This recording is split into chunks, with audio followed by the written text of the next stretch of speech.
महिला के कदम अक्सर किसी अपराध को जन्म देते हैं। एक पुलिसकर्मी की बेटी दीपिका शुक्ला ने पति बल्ली शुक्ला और 2 बेटियों को छोड़कर अवनीश शर्मा से शादी कर ली। इसके बाद हिस्ट्री शीटर और कथित पत्रकार आशु यादव से उसके अनैतिक संबंध हो गए। फिर वह अमित के संपर्क में आई। यह है आखिरी गुनाह और मैं हूं अमित, लेकर आया हूं एक ऐसा जुर्म जो इंसानियत की सारी हदें पार कर गया। 2 जनवरी 2021 की सुबह धर्मेंद्र नगर कच्ची बस्ती के कुछ लोग मॉर्निंग वॉक पर निकले तो उन्होंने सीटीआई नहर किनारे सरस्वती शिशु मंदिर स्कूल की बाउंड्री वाल के पास एक लावारिस कार खड़ी देखी। स्थानीय लोगों में चर्चा शुरू हुई तो लोगों की भीड़ जुट गई।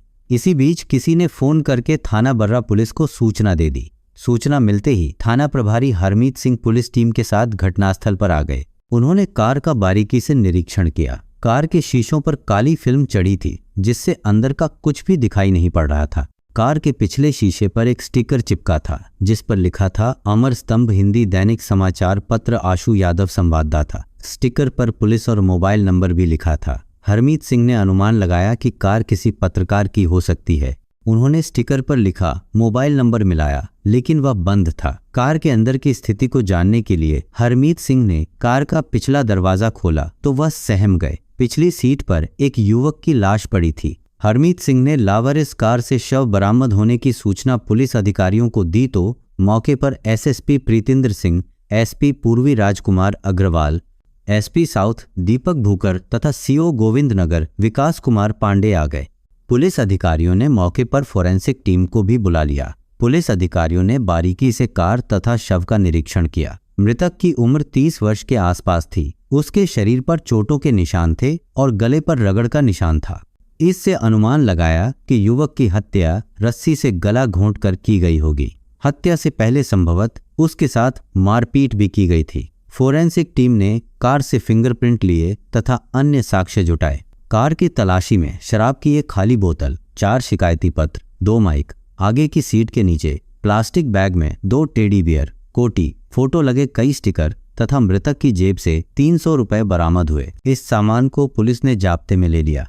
अब तक शव को सैकड़ों लोग देख चुके थे लेकिन कोई उसकी पहचान नहीं कर पाया था, जिससे पुलिस अधिकारियों ने अनुमान लगाया कि मृतक आसपास का नहीं है। उन्होंने शव की पहचान कराने के लिए कानपुर शहर के सभी थानों को कंट्रोल रूम से अज्ञात लाश मिलने के संबंध में सूचना प्रसारित करा दी।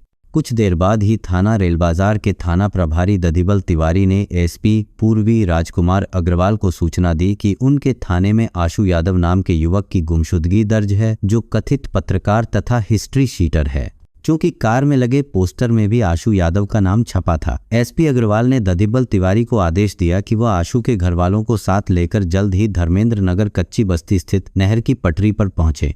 आदेश पाते ही दधिबल तिवारी ने आशु यादव के घरवालों को सूचना दी, फिर उन्हें साथ लेकर वहां पहुंच गए। घरवालों ने कार में पड़े शव को देखा तो वे फफक कर रो पड़े। कंचन, शानू, धर्मेंद्र तथा जितेंद्र ने बताया कि शव उनके भाई आशु यादव का है, कार भी उसी की है, रात से लापता था। मृतक की बहन शानू कंचन ने पुलिस अधिकारियों को बताया कि 31 दिसंबर की रात 1:30 बजे किसी का फोन आने पर आशु अपनी कार लेकर घर से निकला था, फिर रात को वापस नहीं आया। आशु अपने पास 3 मोबाइल फोन रखता था। सुबह हम लोगों ने उसके तीनों नंबरों पर संपर्क करने की कोशिश की लेकिन तीनों नंबर बंद थे। इसके बाद हम लोग उसकी खोज में जुट गए। चिंता इसीलिए भी बढ़ गई थी कि 1 जनवरी को उसका जन्मदिन था। अपना जन्मदिन वह धूमधाम से मनाता था और दोस्तों को बुलाता था, लेकिन उसका कुछ पता नहीं चल रहा था।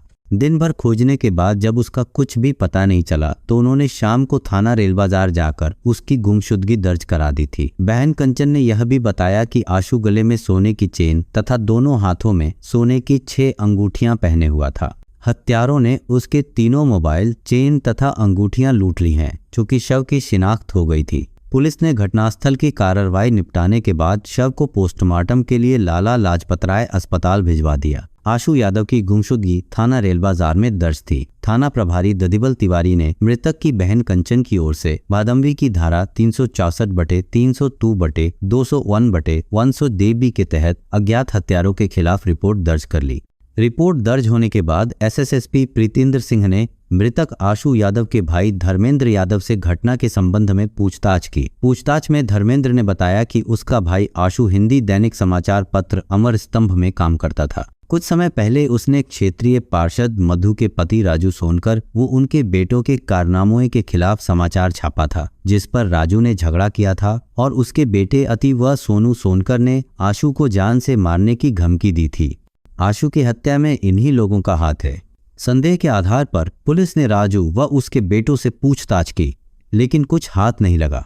पूछताछ के बाद उन्हें थाने से घर भेज दिया गया, चूंकि मामला एक कथित पत्रकार व हिस्ट्री शीटर की हत्या का था। एसएसपी प्रीतिंदर सिंह ने इस ब्लाइंड मर्डर की गुत्थी सुलझाने के लिए 3 टीमों का गठन किया। इन तीनों टीमों को एसपी पूर्वी राजकुमार अग्रवाल व एसपी साउथ दीपक भूकर के निर्देशन में काम करना था।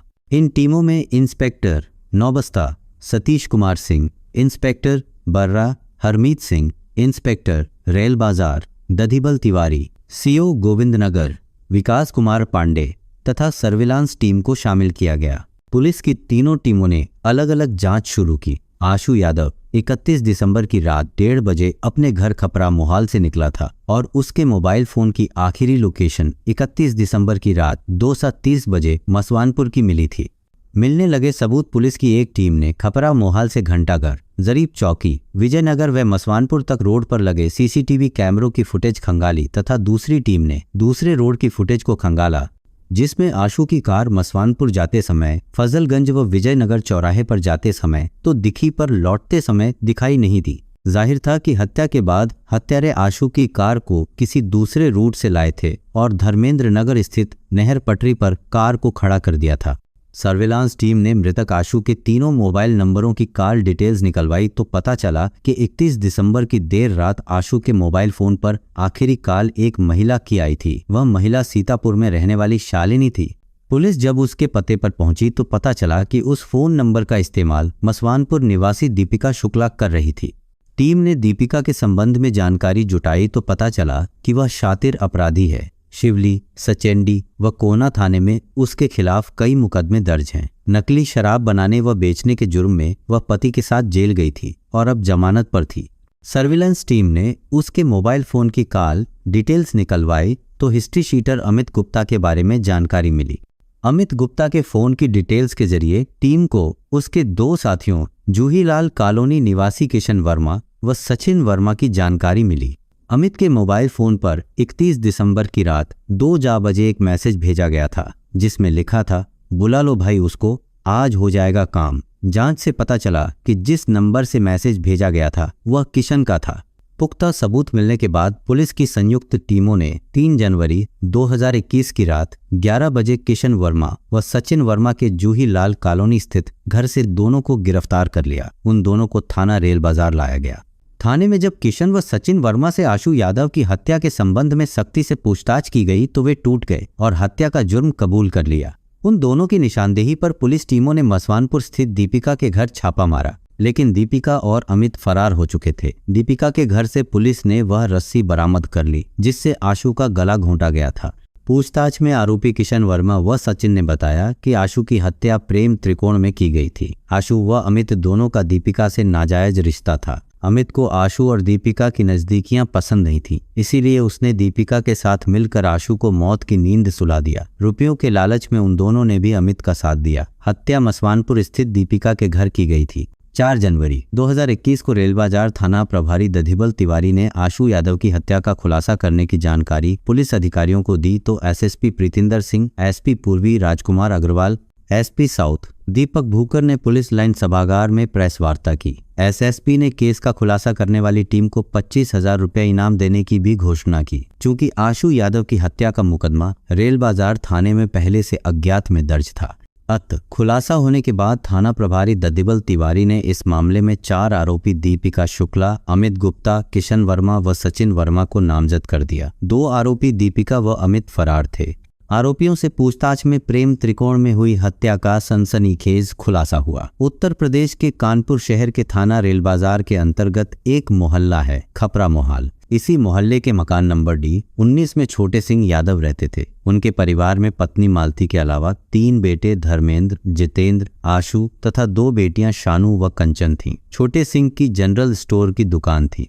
उसी की आमदनी से परिवार का भरण पोषण होता था। 3 भाइयों में आशु यादव मंझला था। छोटे सिंह का पूरा परिवार आपराधिक प्रवृत्ति का था। आशु का भाई धर्मेंद्र व चाचा बड़े यादव रेल बाजार थाने के हिस्ट्री शीटर थे। आशु भी अपने घर वालों की राह पर चल पड़ा। यद्यपि वह पढ़ा लिखा व तेज तर्रार था। आशु ने अपराध जगत से नाता जोड़ा तो उसने अपने चाचा व भाइयों को भी पीछे छोड़ दिया। कुछ समय बाद ही उस पर थाना रेल बाजार, छावनी, फीलखाना समेत अन्य थानों में NDPS एक्ट, शस्त्र अधिनियम, गुंडा अधिनियम, रंगदारी, अपहरण समेत अन्य संगीन धाराओं के 10 मुकदमे दर्ज हो गए। वह रेल बाजार थाने का हिस्ट्री शीटर बन गया। आशु यादव ने पुलिसकर्मी राकेश कुमार की बेटी ज्योति से लव मैरिज की थी। राकेश कुमार उन दिनों कानपुर शहर के हरवंश मोहाल थाने में तैनात थे। उनका परिवार भी साथ रहता था। इसी दौरान आशु की मुलाकात ज्योति से हुई। दोनों में प्रेम संबंध बने। फिर ज्योति ने घर वालों की मर्जी के खिलाफ आशु से प्रेम विवाह कर लिया। ज्योति के 7 वर्षीय बेटा शुभ तथा 5 वर्षीय बेटी सोनाक्षी हैं। हिस्ट्री शीटर बन गया। पत्रकार आशु यादव बड़ी ही शानो शौकत से रहता था। अवैध कमाई से उसने कार भी खरीद ली थी। वह शातिर दिमाग था। पुलिस से बचने के लिए उसने हिंदी दैनिक समाचार पत्र अमर स्तंभ में काम करना शुरू कर दिया था। उसने अपनी कार पर भी अमर स्तंभ का स्टिकर लगा लिया था। शासन प्रशासन के अधिकारियों से वह पत्रकार के रूप में ही मिलता था। पत्रकारिता की आड़ में वह जायज नाजायज काम करने लगा था। लोगों से धन वसूली भी करता था।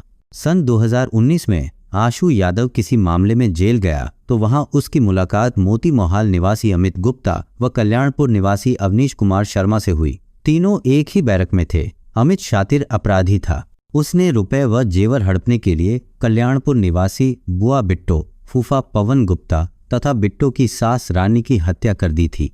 पकड़े जाने के बाद अदालत ने उसे आजीवन कारावास की सजा सुनाई थी। अवनीश कुमार शर्मा नकली शराब बनाने व बेचने के जुर्म में जेल में था। चूंकि तीनों शातिर अपराधी थे, उनके बीच दोस्ती हो गई।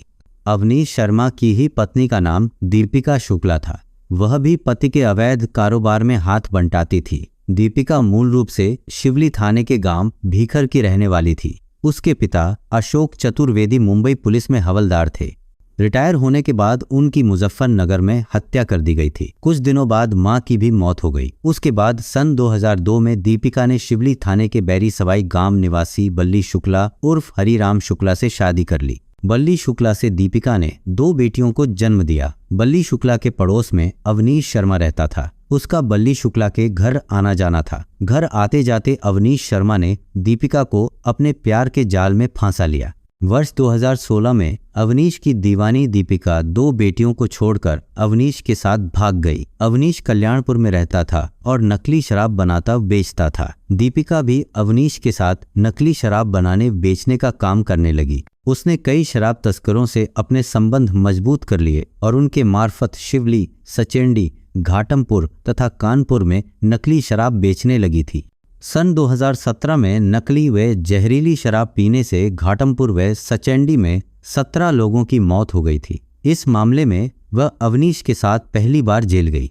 उसके बाद सन 2019 में कोहना तथा शिवली थाने से भी नकली शराब बनाने व बेचने के जुर्म में जेल गई। कोहना थाने से उसे गैंगस्टर एक्ट में जेल भेजा गया था। इस मामले में उसे जून 2020 में जमानत मिली और वह बाहर आ गई। आशु यादव जब जेल से बाहर आया तो उसने दीपिका से मुलाकात की। मुलाकातें प्यार में बदली। फिर दोनों के बीच नाजायज रिश्ता बन गया। दीपिका उसकी कार में घूमने लगी तथा उसके घर भी जाने लगी।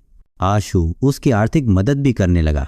इधर आजीवन कारावास की सजा भुगत रहे अमित गुप्ता को सितंबर 2020 में पैरोल मिल गई। अमित पैरोल पर बाहर आ रहा था तो अवनीश ने उससे कहा कि वह उसकी पत्नी दीपिका का ख्याल रखे तथा उसे भी जेल से बाहर निकलवाने की कोशिश करे। कपड़ों की तरह बदलती रही प्रेमी अमित ने जेल से बाहर आकर दीपिका से संपर्क किया। कुछ दिनों में ही दोनों के बीच अवैध संबंध बन गए। वह दीपिका को लेकर अपने घर मोती मोहाल पहुंचा।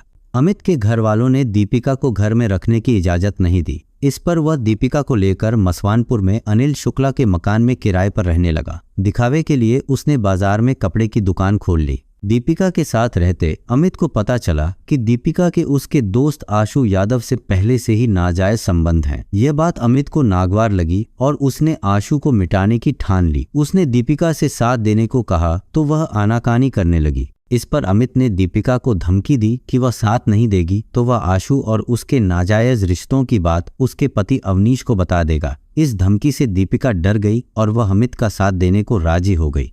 इसके बाद अमित ने दीपिका के साथ मिलकर आशु के कत्ल की योजना बनाई और अपनी योजना में दोस्त किशन वर्मा व सचिन वर्मा को भी पैसों का लालच देकर शामिल कर लिया। योजना के तहत 31 दिसंबर की रात 1:30 बजे दीपिका ने आशु के मोबाइल फोन पर कॉल की और जन्मदिन की बधाई दी, साथ ही घर आने तथा मौज-मस्ती करने का आमंत्रण भी दिया।